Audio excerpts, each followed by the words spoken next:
तो पुरानी बात है, दशकों पुरानी बात है। एक साहब थे, एक बड़े निवेशक थे। उन्होंने मुझे एक बार एक बड़ी काम की राय दी।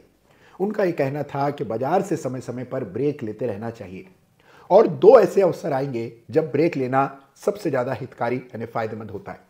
एक तब जब बहुत प्रॉफिट आ रहा हो, आपकी उम्मीदों से ज्यादा प्रॉफिट आ रहा हो, तभी भी ब्रेक लेना चाहिए। और एक तब जब नुकसान जरूरत से ज्यादा और लगातार हो रहा हो, तभी भी ब्रेक लेना चाहिए। तो इस वीडियो का सवाल यह है कि क्या बाजार से कुछ समय के लिए आपको भी ब्रेक लेना चाहिए। मेरी प्रार्थना है कि आपके जीवन में हर खुशी का रंग बहुत गहरा चढ़े और आने वाला साल आपके जीवन को रंगारंग कर दे। तो आइए इस सप्ताह एक बहुत महत्वपूर्ण बात अपने अनुभव से आपके साथ साझा करता हूं। बहुत सालों पहले की बात है, एक बड़े निवेशक ने बड़ी काम की राय दी थी जो मैंने अभी आपको बताई। तो समय समय से बाजार से थोड़ी दूरी बना करके रखना जरूरी होता है। अब दूरी बनाने का मतलब ये नहीं कि हम पलायन कर जाएं, अपने सारे पोर्टफोलियो को खाली कर दें, अपने इन्वेस्टमेंट्स को बेचकर कहीं किसी तीर्थ स्थल पर या हिल स्टेशन पर चले जाएं। कतई नहीं।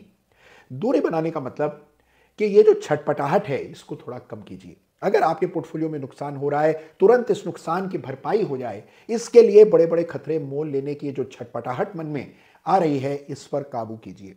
अगर नुकसान हुआ है डेरिवेटिव्स में, ट्रेडिंग में, और आप चाहते हैं कि इसी महीने, इसी फाइनेंशियल ईयर में जो नुकसान हो रहा है उसका पूरा कर लें, किसी तरह कोई बड़ी ऑप्शन की ट्रेड ले लें या फ्यूचर का कोई बड़ा सौदा कर लें जिससे ये नुकसान पूरा हो जाए, तो इस छटपटाहट से बचिए। बाजार से दूरी बनाना बहुत जरूरी होता है। जब आप बाजार से थोड़ी दूरी बना करके चलते हैं, मान लीजिए लगातार नुकसान हो रहा है, जो आप निर्णय ले रहे हैं वो आपके विपरीत जा रहा है, और ऐसा समय हर निवेशक के जीवन में कभी ना कभी आता है, तब सबसे जरूरी है कि आप कुछ विराम लें, थोड़ा वेट कीजिए।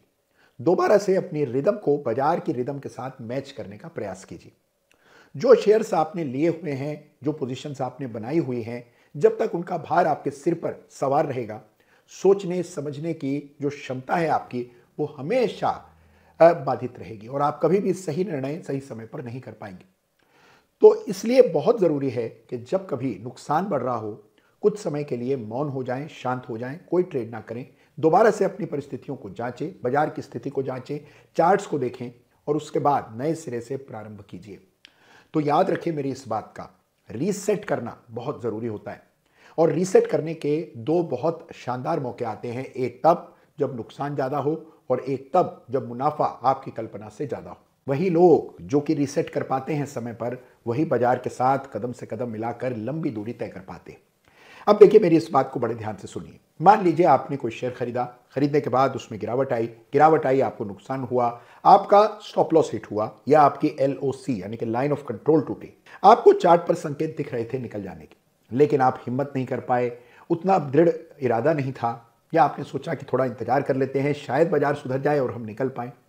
फिर वहां से गिरावट बहुत तेज हो गई और आपको मौका ही नहीं मिला और बड़ी गिरावट आ रही है। अब आपके मन में एक विचार जन्म ले रहा है कि क्यों ना इस शेयर में और खरीद कर लें। जहां गिरावट है, लोअर पीक्स बन रहे हैं, सपोर्ट टूट रहे हैं, लगातार लेवल्स टूट रहे हैं, कमजोरी दिख रही है। डाउ थ्योरी कहती है, याद रखिएगा, कि जो ट्रेंड चल रहा है वही चलते रहने की संभावनाएं ज्यादा होती हैं, और आप डाउ थ्योरी को बिल्कुल दरकिनार करके उसके विपरीत जा करके आप चाहते हैं कि उसमें एवरेज कर लें। एवरेज कर लेने से थोड़ा मनोबल बढ़ता है, थोड़ा साहस बढ़ जाता है, लगता है कि ठीक है, हमने ऊपर के लेवल पर लिया, अब और नीचे लेकर के अपनी खरीद की कीमत को नीचे ले आते हैं, जिससे जैसे ही बाजार में थोड़ा सा भी सुधार, थोड़ी सी भी इंप्रूवमेंट देखने को मिलेगी, हम ठीक ठाक मुनाफे के साथ निकल जाएंगे। प्लान तो अच्छा है, लेकिन यही प्लान है जिसने मेरे अनुभव में लोगों को बड़ा नुकसान झेलने के लिए मजबूर किया है।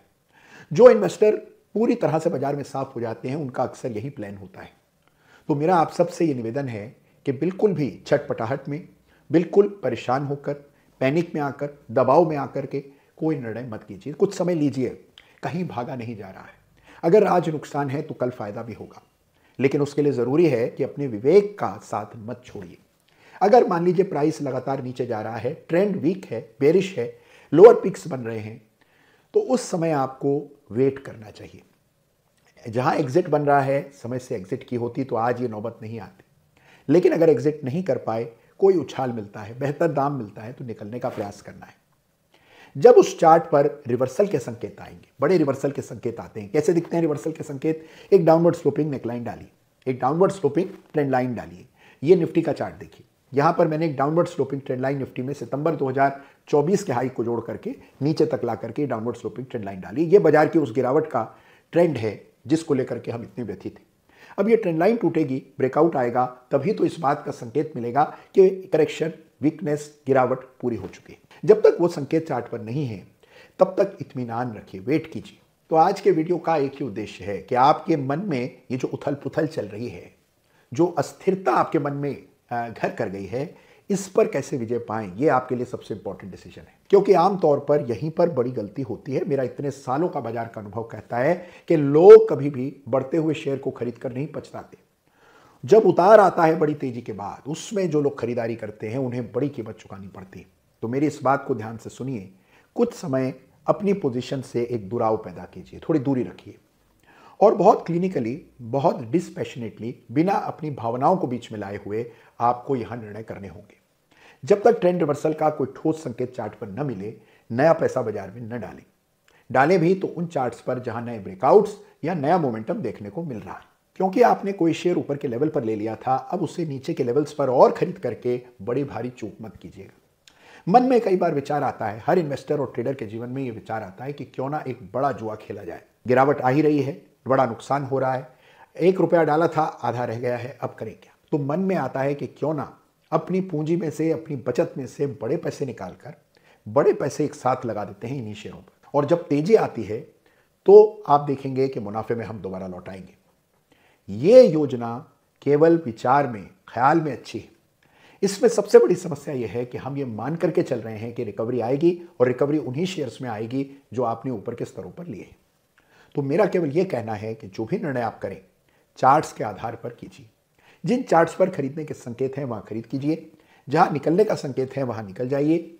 जिनमें लगातार वीकनेस और लोअर पीक्स बनते हुए चार्ट पर नजर आ रही हैं, उनमें नया पैसा झोंकने का कोई औचित्य नहीं है। केवल वो शेयर में बड़ी गिरावट आ गई है, यह पर्याप्त वजह नहीं है कि उसमें नया पैसा उतारा जाए। ये अनुशासन, ये डिसिप्लिन रखिए और ये समय भी गुजर जाएगा। और अगर आप अधीर हुए बिना चार्ट्स देख करके सही निर्णय करेंगे और पैसे का सही इस्तेमाल करेंगे, अंधाधुंध निवेश नहीं करेंगे और अपनी गलतियों को बचाने के लिए और पैसा नहीं झोंकेंगे उन्हीं शेयर्स में, तो ये समय भी गुजर जाएगा। और एक समय आएगा, अच्छे शेयर वापस से तेजी दिखाने लगेंगे, कमजोर शेयर्स में एग्जिट हो जाएगी, नए अवसर पैदा होंगे जहां पर कि नए ब्रेकआउट्स और नया मोमेंटम देखने को मिलेगा, तो वहां आपका पैसा लगेगा।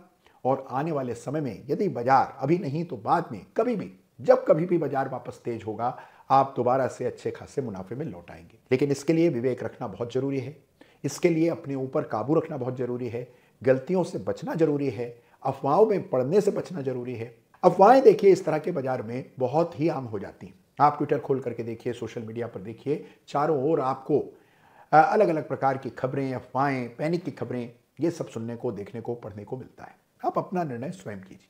अगर कोई शेयर गिरने वाला होगा तो सबसे पहले उसमें डिस्ट्रीब्यूशन पैटर्न नजर आएगा, चार्ट पर ब्रेकडाउन नजर आएगा, रेड कैंडल्स बनेंगी, आपके इंडिकेटर्स पे सेल के संकेत आएंगे, मूविंग एवरेजेस के क्रॉसओवर्स होंगे। जब कभी ये सब होगा तभी बेचने का सिग्नल क्रिएट होगा। और जब तक ऐसा नहीं होता, केवल इस आशंका में कि कहीं ये शेयर भी बाजार के साथ न गिर जाए, निकल जाने की गलती मत कीजिए। और उसी तरह जो गिर रहा है वो इतना गिर चुका है, अब तो बढ़ना ही चाहिए, ये सोच करके और खरीद मत कीजिए। अगर आप इस आज की मेरी बातचीत को मेरा अनुभव समझ करके ग्रहण कर लेते हैं और 2 मिनट संजीदगी से इस पर विचार करते हैं और मान लीजिए आप एक नुकसान से भी बच जाते हैं, तो आज का ये वीडियो सार्थक हो जाएगा। मेरा दायित्व है कि इतने सालों से बाजार को देखने के बाद, तेजी मंदी कहने को, दौरों को झेल लेने के बाद, जो मेरा संचित अनुभव है वो इन वीडियोस के जरिए मैं आपके लिए लेकर के आता हूं। तो अभी मेरा आप सबको एक छोटा सा मशवरा है जो वर्षों पहले मुझे मिला था, मैं केवल पास ऑन कर रहा हूं कि कभी कभी जब बाजार आपके विपरीत जा रहा हो या आपकी उम्मीद के विपरीत जा रहा हो, आपने सोचा था बहुत बढ़ेगा लेकिन ये तो बहुत ही ज्यादा बढ़ गया हो, आपने सोचा था हल्का फुल्का करेक्शन तो आएगा लेकिन ये करेक्शन तो बहुत ही ज्यादा आ गया है, तो ऐसी स्थिति में थोड़ी दूरी बाजार से रखना जरूरी है। इस समय को गुजर जाने दीजिए, बाजार की रिदम को दोबारा सुनने समझने के लिए मेंटली फ्री होकर के सुनिए, फिर मौके आएंगे, फिर अवसर आएंगे, लेकिन चूक मत कीजिएगा, रिस्क पर विशेष ध्यान दीजिए। ये इस तरह का बाजार है। हर समय बाजार के भाव देखने से बेहतर है कि कुछ समय आप चार्ट रीडिंग पर, लेवल्स पर फोकस कीजिए और जो चार्ट कह रहा है उसको ही सही मान करके आगे बढ़िए और फिर देखिए आपकी ट्रेडिंग और निवेश में क्या बदलाव आता है। तो जमकर होली का आनंद लीजिएगा, अपना ख्याल रखिएगा। आज का वीडियो जानकर छोटा रखा है क्योंकि गला साथ नहीं दे रहा है, तो बहुत जल्द विस्तार से अन्य विषयों पर बात करेंगे। धन्यवाद आपका। जय हिंद, जय भारत।